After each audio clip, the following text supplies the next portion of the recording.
At Paris Games Week in 2017, the studio that brought us the Sly Cooper and Infamous franchises revealed that they were working on a new game. Sucker Punch Productions' presentation showed off scenic vistas of feudal Japan and detailed a story about an accomplished samurai whose homeland was under siege by a Mongolian army. The tone felt much more serious than Sucker Punch Productions' back catalog, and it piqued my interest.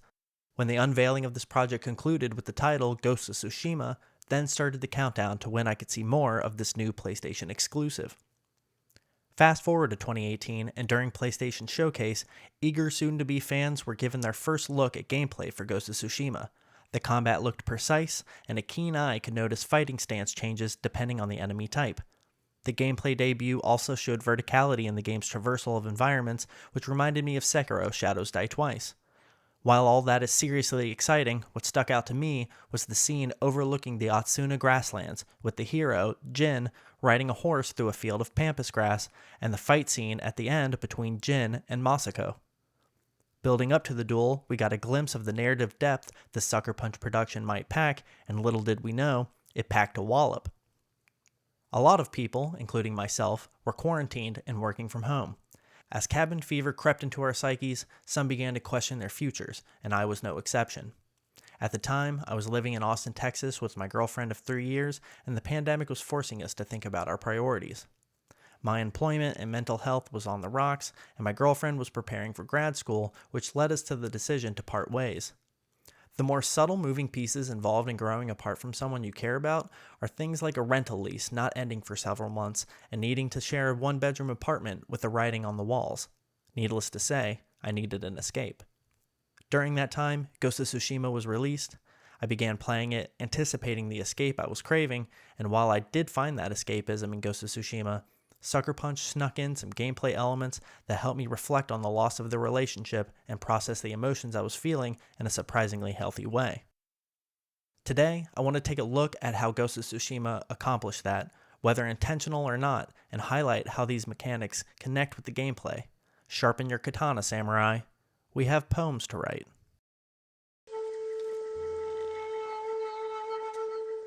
Along Jin Sakai's journey, you'll encounter a variety of enemies and trying situations, but amongst all the chaos are moments to reflect on what has transpired. One of the ways Ghost of Tsushima does this is by encouraging the player to write haiku, not only for vanity items, but to also create an opportunity to process what just happened in the story. I would complete a main quest and stumble across a pond where the game gave me an option to take a seat and sit with what happened.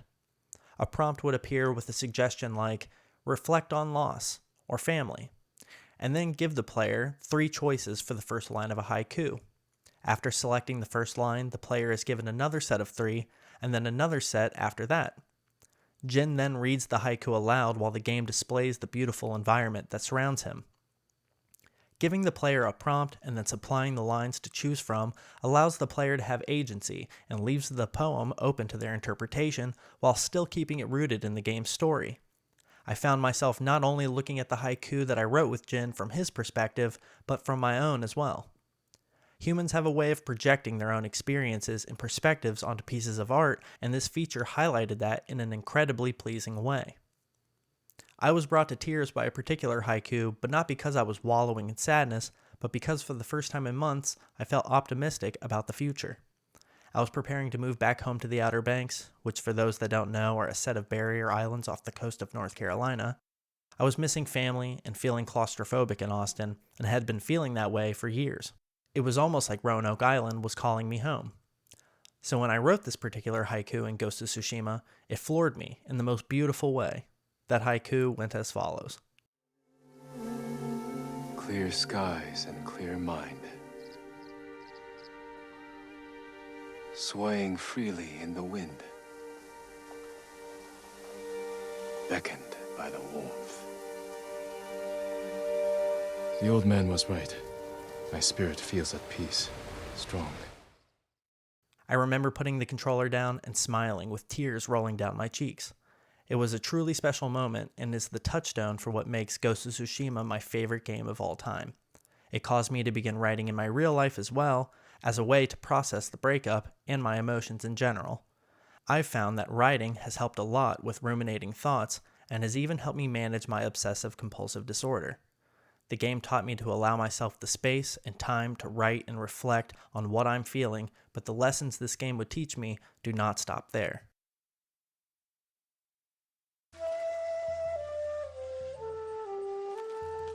Ghost of Tsushima encourages exploration by excluding a minimap and instead including features like the guiding wind and animals that lead you to undiscovered locations.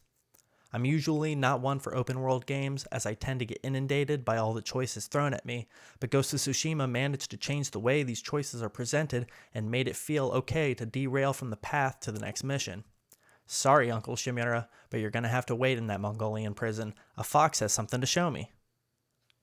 Aside from the main quests, and even the side quests, there is a lot to do on Tsushima Island. There are bamboo strike challenges, shrines to honor, birds to follow to undiscovered locations, duels with estranged warriors, lighthouses to reignite, hot springs to rest at. The list goes on.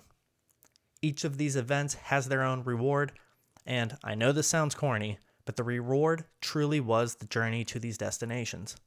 The world Sucker Punch created is pleasing to spend time in, 90 hours worth of time in my experience, and never did I feel as if my time was being wasted. Sometimes I wouldn't even call over my trusty steed, Nobu, for me to ride to my destination quicker. I wanted to walk. I wanted to explore Tsushima Island, and the beautifully crafted landscape constantly encouraged me to stop and smell the flowers. After living in a city for 5 years, I had a thirst for nature, and Ghost of Tsushima made me realize I was parched, and the benefits I could receive by getting out of my comfort zone and exploring my environment quickly quenched that thirst. When I moved back to the Outer Banks, I started going on bike rides, kayaking around Roanoke Island, meditating on the beach, going for walks on the sand dunes, taking ferries to even more remote islands. The list goes on. I always knew these were great ways to spend my time, but I never truly saw the merit in doing it for myself. It was always just a way to please a girlfriend or an opportunity to take pictures so I'd have something to post on social media. I spent a lot of time during these activities being way more present than I had been in years, and oddly enough, the hometown I was once so desperate to run away from, I now saw through a different lens and feel lucky to call home. Ghost of Tsushima effectively changed my perspective without outright suggesting that I change my perspective, and made me a healthier person in the process. Speaking of which,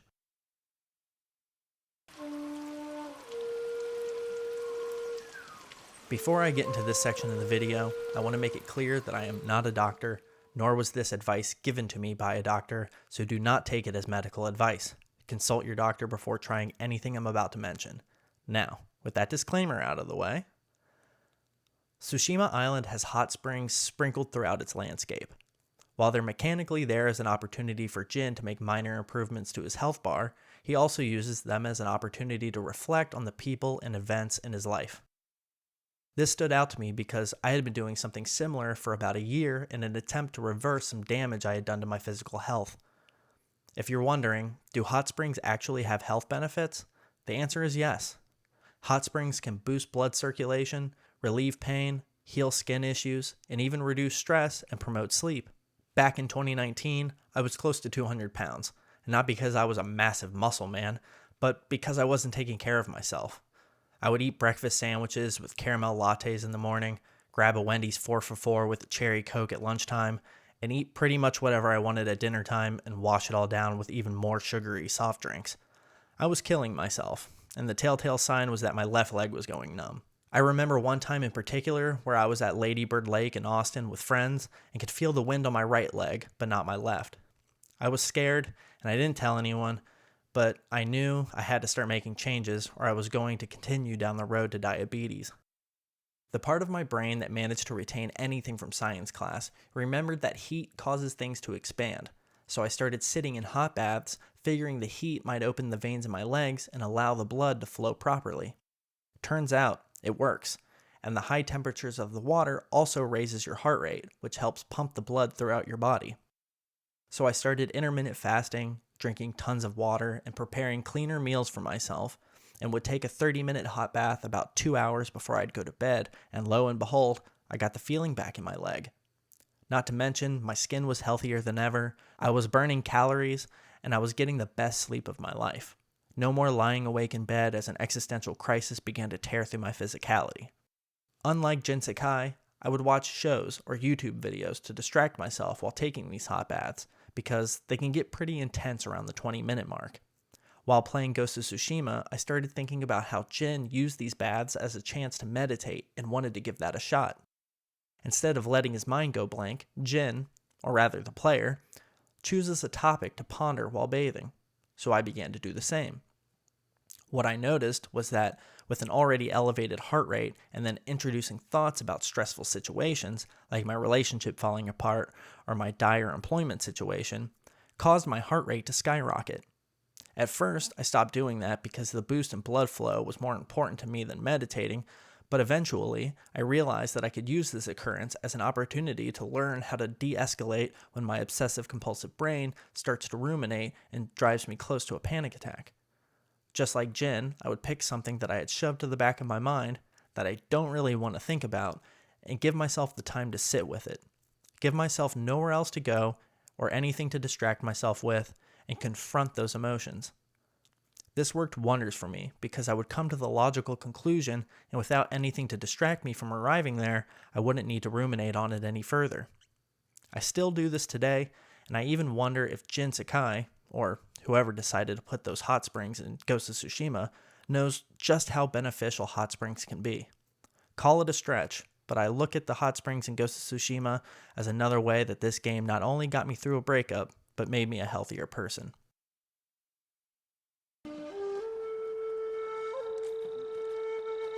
Not only do I consider Sucker Punch Productions' Samurai Redemption story one of my favorite games of all time, but I would also go as far as to say it permanently changed my life for the better.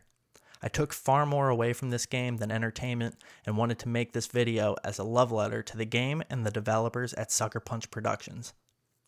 Who's to say how far I would have spiraled into depression had it not been for Ghost of Tsushima, and from the bottom of my heart, I want to say thank you. Thank you to everyone that worked on this game. Your hard work and dedication to this project has and will continue to inspire and uplift people.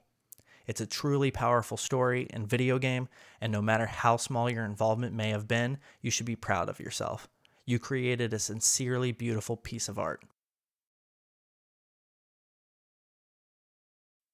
If you made it this far into the video, thank you so much for your time and attention. It means the world to me. Making this video has been emotional, but I felt compelled to make it, so I hope you enjoyed it. I hope you all have a wonderful day. Now, if you'll excuse me, Jin and I have a new island to explore.